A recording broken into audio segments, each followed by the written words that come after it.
Hey everyone, welcome to a new video. In today's video, we're going to be talking about the only two ways to make money on Adobe Stock. And for those who are beginners or those who are advanced into Adobe Stock, I find that every single day there's always more to learn in this amazing passive income, I guess you could say strategy, if you will. There's only two ways, and I kind of wrote them out here, is that you have an action-based approach and a skill-based approach. You could either post more content, we all know that, or you can become more refined with the content that you post. Either way, if you pick one route or the other, you're not going wrong. You're doing good. I believe that any kind of action you take is a positive action in the right direction. So give yourself a pat on the back. The fact that you are deciding to take some sort of approach to improve. That's first off. Second off, you guys have heard me say in the past, I don't want to invest more time than I have to on Adobe Stock. You've heard me say that. So do I sound like a hypocrite when I say things like, I don't want to do more work than I have to, and yet I say post more content or be refined? The answer is not exactly, and I want to be clear. With my approach on Adobe Stock is yes, I don't want to work more than I have to on this business. And for those who don't know me personally, no, I'm not some sort of lazy bum that just doesn't want to work all day and make money the easy way. That's not me. However, in fact, the people who really watch my content know I'm not lazy. I'm pretty much the opposite. However, I like to discern wisely where to deploy my resources and my time. And I'm only one man. And I'm really focusing more in the future of living more of a minimalist lifestyle. Yeah, I know that sounds crazy. A guy like me to be a minimalist, that's kind of weird, but hey, I'm embracing it. And part of the way that I'm becoming more of a minimalist is to not hire as many people. And I've already done that effectively. And utilizing AI to replace people. I know that sounds bad, but this is just the change of the future. This is it. I don't mean to disrespect anybody or make anybody feel uncomfortable, but that's where the world is kind of moving for me and for many others. And so how can I have this dichotomy? How can I say I don't want to invest more time into this business, but yet I tell people to post more, to work harder, to be more refined, to be more skilled? Well, it sits in this section here, and it's attention to detail.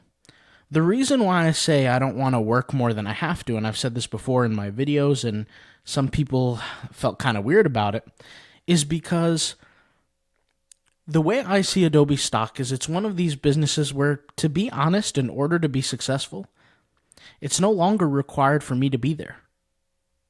Yeah, I know that sounds crazy.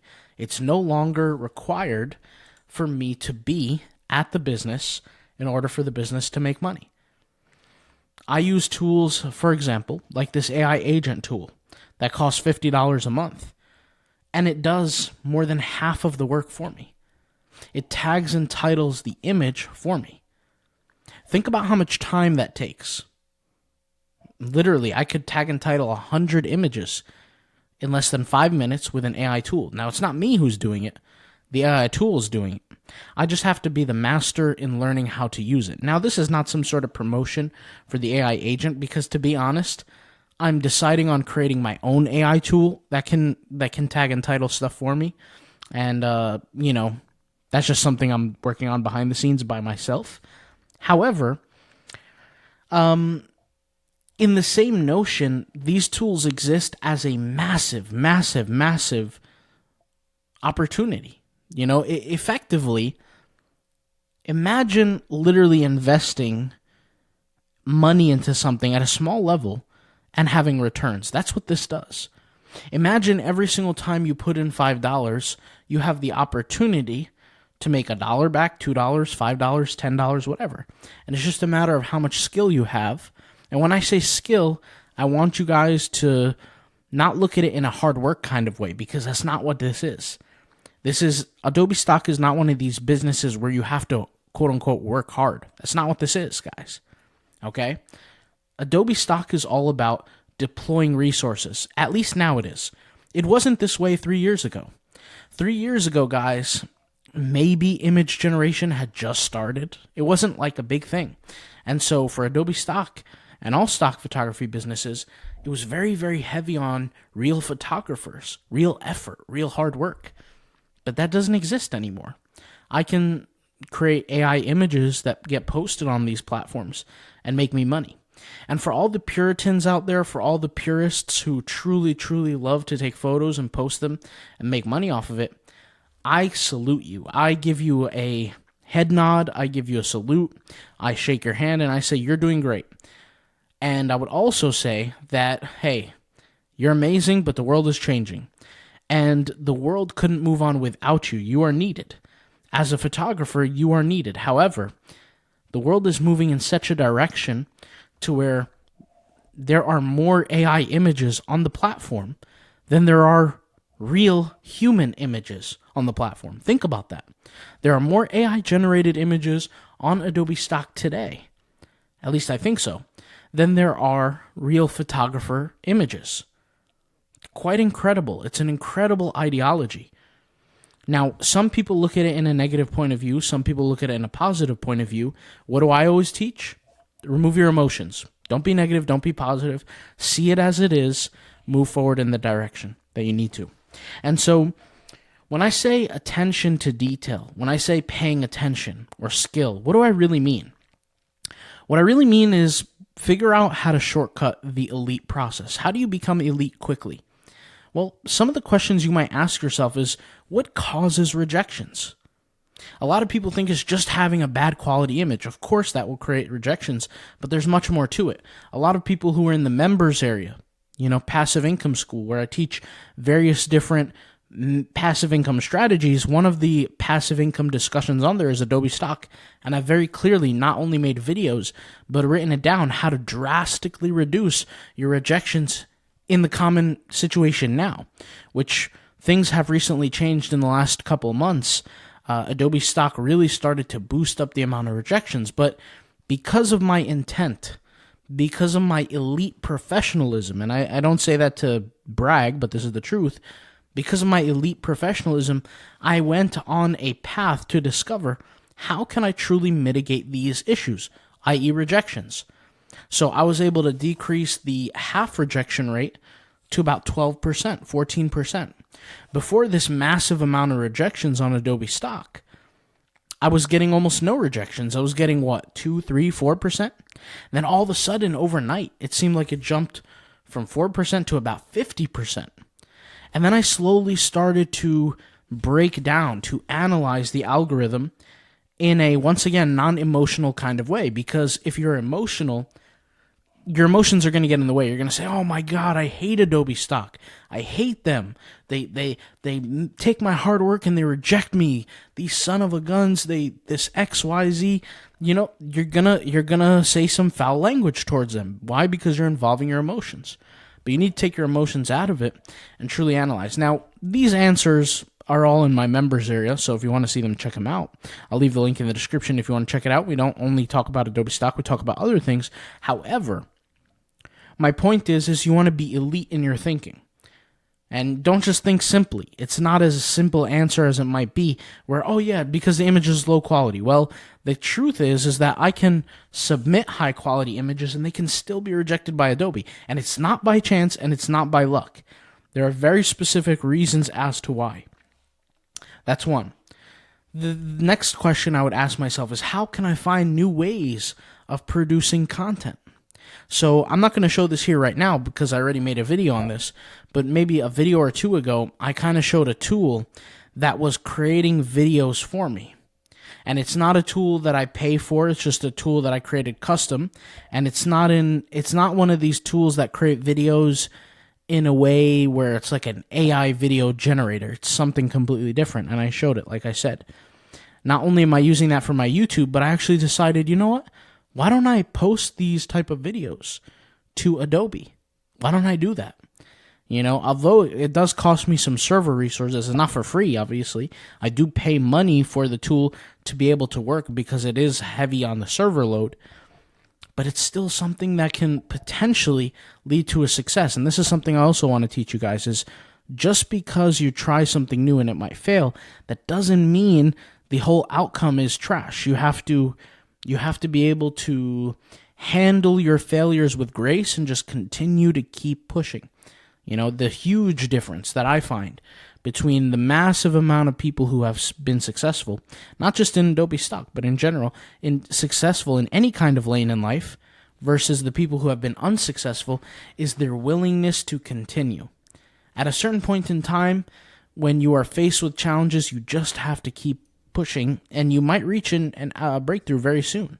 But if you decide I'm going to stop, you got to think of it in a kind of way where, imagine you are going in and chopping down trees in a forest, and your goal is to chop down one tree successfully, and all you have is one axe. You only have a limited set amount of resources.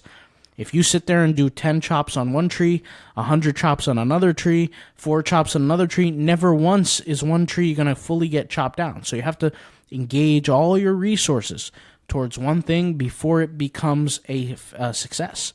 You have to continue till you reach the success point. Unfortunately, many people listening to this video and many people who are not listening to this video, who just exist in the world, have chopped many trees, but they've never chopped down a single tree. Okay? You have to understand why Adobe accepts images. We talked about understanding why Adobe creates rejections, but we never talked about why they accept images. You have to understand both sides of the coin. They're equally as important. Many people listening who upload to Adobe never really sat down and asked themselves these questions. Okay? You have to understand, what is Adobe Stock's core intent? This last one here has helped me dramatically figure out why are they doing the things that they're doing. I have to put myself in their shoes. I have to think, okay, what am I spending money on if I'm Adobe Stock? If I'm the company owner, if I am Adobe Stock, if I am the entity itself, who am I paying money to? What's costing me money? What are my challenges? What am I trying to accomplish? And it's not as just simple as, hey, I'm trying to make more money. It's really not. You have to dive deeper. And once again, we talked about these things in the members area. If you want to learn them, check them out. But if you're just a beginner kind of going into Adobe Stock, I want to share this with you. There's an account here I want to pull up on Adobe Stock by a man named Saurin. Let me go ahead and pull him up here. Okay, he's a phenomenal creator on Adobe Stock. Let me go ahead and grab his account here. What makes him a phenomenal creator on Adobe Stock is, although his account is not huge, he has 100 pages, which means is about 10,000 uploads. 10,000 uploads. Although it's not too in-depth, I was looking into this and I said, this person, and I know who this person is, but this young man here, he has a phenomenal account. Not because of its size, not because of even the quality of the images, but because of his thought process. Yes, his thought process. Let me explain why. Let's take a look at some of these images. When was the last time you thought of an image to create with a drone and an army guy standing in the background? When was the last time you thought of that? Or when was the last time you thought of creating an image like this with a router, Wi-Fi signal, and hands holding an iPad? When was the last time you thought of something like that? Or even, when was the last time you thought of something like this, which is a picture of a water jet cutting into some sort of object that kind of looks honestly like a fish scale to me, or like a snake skin, but really, it's just a water jet cutting into something. When was the last time you thought of something like this? This is what I call esoteric thinking outside of the box. It's quite incredible, honestly. Most people who get into the stock photography world, they don't think like this. They think basics. Even I thought basics. Basics of like, oh yeah, let me create a picture of a plate of food. Let me create a picture of a sunset. Let me create a picture of some landscapes. And that's good. And that works. But that's what I call the pillar content. The pillar content is like, if you closed your eyes and you imagine some stock photography, what would you picture? you'd probably picture some white background images with elements in them, and those images are a superpower. I talked about this in my members area, where I said anybody who's uploading these images knows how effective they are, and they are great.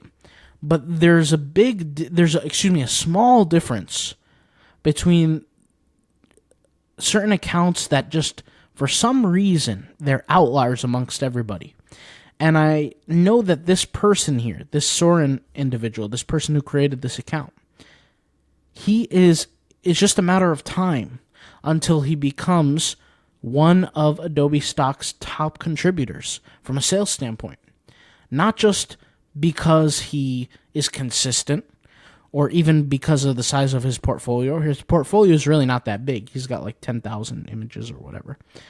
But it's more entirely because of his ideologies, his thought processes, his intelligence behind what he does.